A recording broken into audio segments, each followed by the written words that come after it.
L'élection du représentant régional de l'OMS en Afrique aura lieu en novembre prochain au Bénin lors de la 64e session de l'OMS Afrique. Le professeur Thérèse Ndrioman est candidate. Cette dernière a obtenu le soutien du gouvernement. Difficile accès à l'électricité et à l'eau potable dans la ville de Bondoukou. Ce sera ce soir le sujet du dossier du dimanche. Élections législatives en Tunisie. Plus de 5 millions d'électeurs votaient aujourd'hui pour choisir leurs 217 députés. Bonsoir à tous et bienvenue dans cette édition dominicale. L'Organisation mondiale de la santé pour l'Afrique tiendra sa 64e session ordinaire au Bénin. Ce sera du 3 au 7 novembre prochain. C'est au cours de cette rencontre que sera élu le prochain directeur régional Afrique de l'OMS. La Côte d'Ivoire est candidate. Le professeur Thérèse Ndrioman vient d'obtenir la caution du gouvernement, d'où l'appel du ministre de la Santé et de la lutte contre le sida à la mobilisation générale autour de cette candidature. La 64e session des 47 États membres de l'Organisation mondiale de la santé OMS pour l'Afrique aura lieu du 3 au 7 novembre prochain à Cotonou au Bénin. En toile de fond, les élections pour la désignation d'un nouveau directeur régional. La Côte d'Ivoire a décidé de présenter la candidature du professeur Thérèse Ndrioman au 10 postes. Pour la ministre de la Santé et de la lutte contre le sida, la candidature du professeur Thérèse Ndrioman est une opportunité pour la Côte d'Ivoire. À ces différents postes de responsabilité, elle a démontré ses capacités de management et de leadership, son intérêt et sa détermination à œuvrer pour une meilleure santé des populations ivoiriennes ne sont plus à démontrer. Le projet de gouvernance proposé par la candidate est suffisamment attractif et pertinent. J'invite toutes les Ivoiriennes et tous les Ivoiriens, ainsi que les habitants de Côte d'Ivoire, à soutenir cette importante candidature. La question de la fièvre hémorragique à virus Ebola n'est pas ignorée par la candidate. Une fois élue, Thérèse Ndrioman entend élaborer des stratégies pour freiner l'avancée de la maladie. Ce que je proposerais éventuellement, c'est surtout de mettre en place une équipe de riposte à l'épidémie. Vraiment active, même proactive.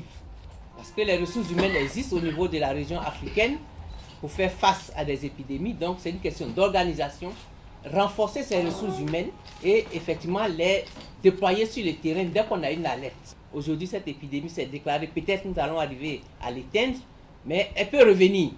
Donc nous devons être vraiment formés, sensibilisés à la veille pour que dès qu'il y a un cas, il y ait une alerte précoce qui se signale et que le dispositif arrêté au niveau de la région se mette en branle pour y répondre. Professeur Thérèse Ndrioman est titulaire d'un doctorat d'État en médecine et d'une agrégation en hépato-gastro-entérologie. Elle a successivement occupé les fonctions de doyen de l'UFR, des sciences médicales à l'université Félix Houphouët-Boigny d'Abidjan, de directeur général de la santé, puis ministre de la Santé et de la lutte contre le sida.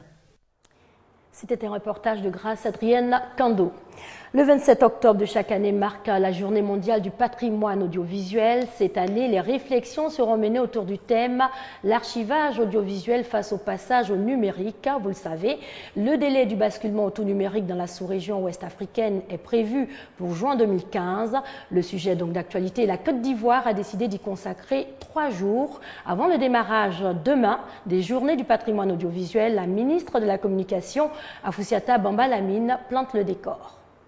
Journée pour célébrer la mémoire collective traduite par l'archivage audiovisuel. Le besoin est manifesté en réalité depuis 2005 par l'UNESCO, mais un problème de fond, toutefois, celui de la conservation des archives, témoignage de la vie d'une nation.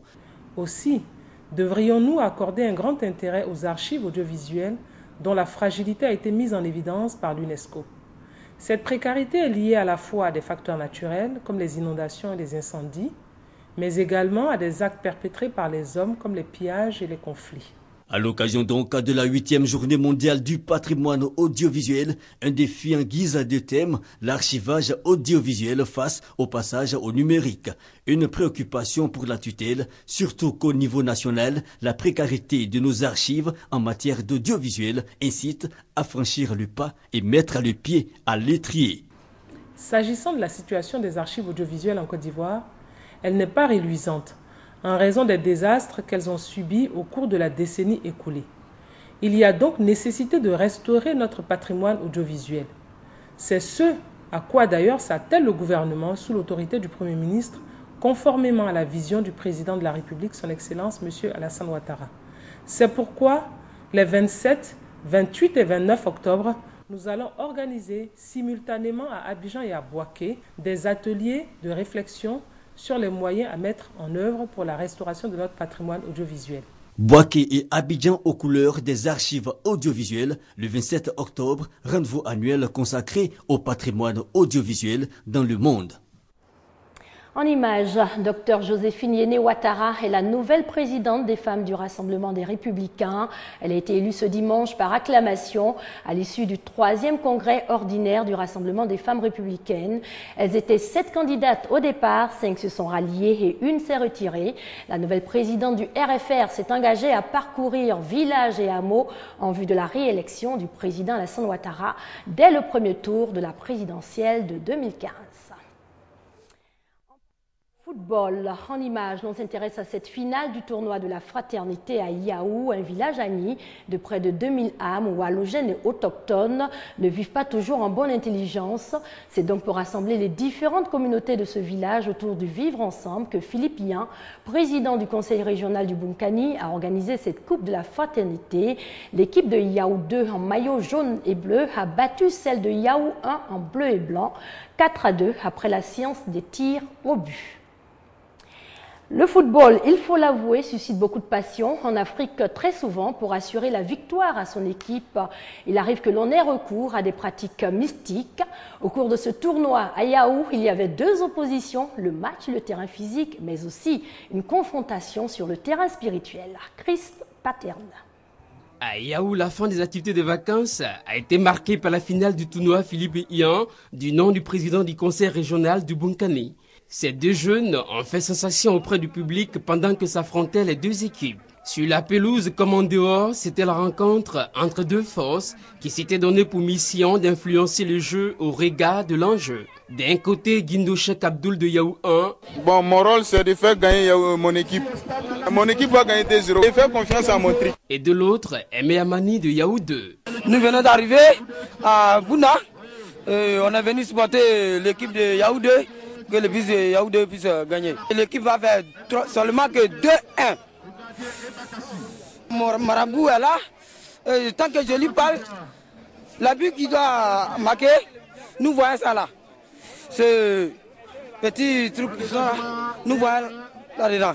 Tout au long de la partie, chacun y allait de ses incantations et rituels visant à déstabiliser l'adversaire. Le public s'attendait donc à un duel à distance. Ce fut plutôt une communauté d'esprit.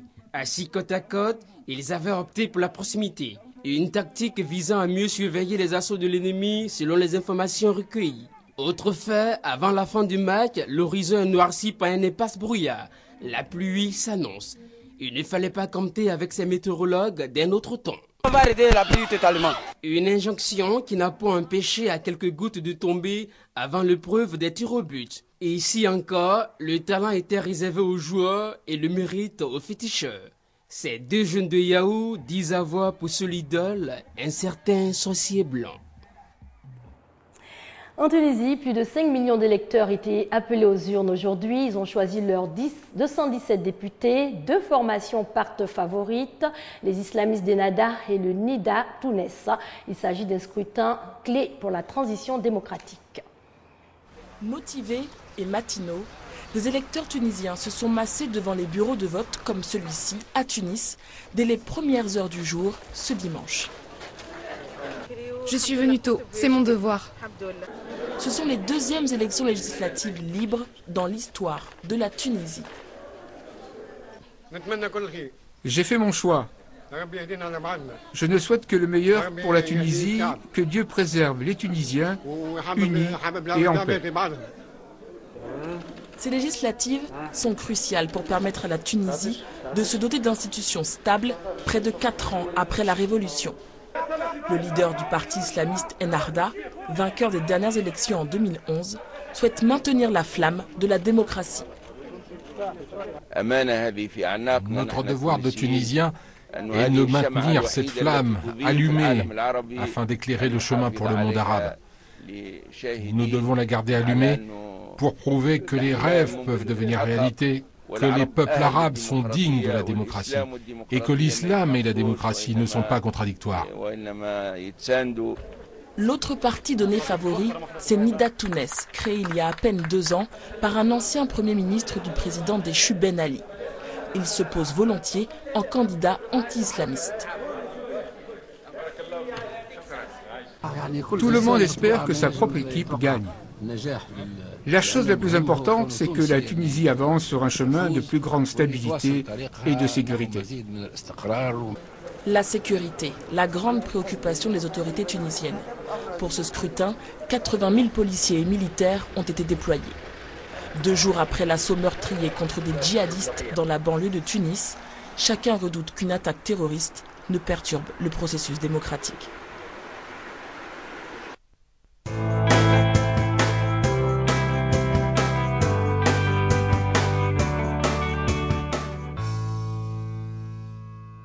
Pour le dossier du dimanche, direction Bondoukou, cette ville du nord-est de la Côte d'Ivoire, chef-lieu de la région administrative du Gontougo, connaît des difficultés. Les coupures d'eau et d'électricité y sont récurrentes, ce qui perturbe les activités des populations. D'où vient le problème et surtout comment le résoudre? La réponse à ces questions dans ce dossier, il est signé Franck Kouadio. Une journée ordinaire à Bondoukou, la capitale du Gontougo à quelques 420 km d'Abidjan, au nord-est de la Côte d'Ivoire, s'éveille lentement. Mais pour Eric, gérant d'hôtel, la nuit n'a pas été de tout repos, tiraillé entre plaintes de clients et rotations incessantes pour remplir les seaux d'eau. Une situation récurrente causée par les fréquentes coupures d'eau. Vous mettez quelqu'un dans une chambre d'hôtel et du coup, il n'a pas l'eau. Vous lui dites que c'est une chambre climatisée. Et il n'a même pas le courant, c'est difficile. Pas d'eau au centre-ville, réalité encore plus difficile dans ce quartier périphérique.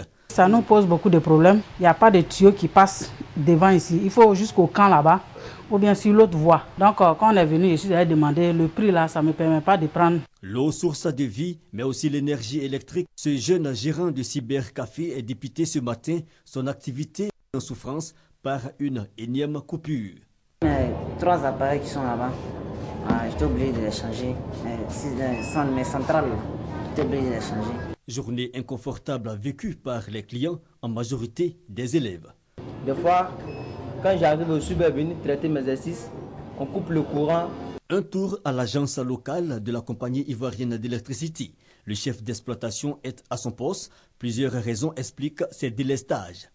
La coupure que nous avons subie ces derniers temps, vous savez que nous sommes en bout de ligne, nous sommes à l'extrémité du réseau. Donc toutes les coupures qui se font en amont se répercutent sur Bondoukou. Que ça dépend de Bondoukou ou non, quand il y a un événement qui entraîne une coupure depuis la source, nous subissons. Les coupures dues au sabotage sur le réseau. Une autre cause évoquée, difficile selon le technicien de satisfaire une population en pleine croissance, raison évoquée aussi par le chef d'exploitation locale de la société de distribution d'eau. La production ne suffit pas par rapport à l'estimation du dernier recensement. Nous sommes à 97 000 personnes. Si on estime ce besoin par rapport à la population, on a un besoin de 4 850 mètres cubes jour. Or, la production actuelle, nous sommes à 2 750. Donc, vous voyez le déficit. Le déficit fait environ 2100. Donc, ce qui fait que la production ne peut pas satisfaire les besoins de la population. Concernant l'eau, il y a que souvent les délestages sont provoqués, histoire de satisfaire toutes les couches. Mais depuis la visite du chef de l'État dans le Gontougo, 3 nouveaux forages, dont le premier déjà fonctionnel et à terme un projet d'extension. L'État nous avait promis de prendre l'eau à partir du barrage de Songori. Donc l'étude est en cours. 450 milliards de francs CFA, c'est l'enveloppe consacrée au développement du district du Zanzan. 178 milliards pour Bondoukou, dont 7 milliards déjà investis. Les populations attendent donc la fin du calvaire. Voilà qui met un terme à cette session d'information. Excellente soirée sur les antennes de la RTI, la marque du service public.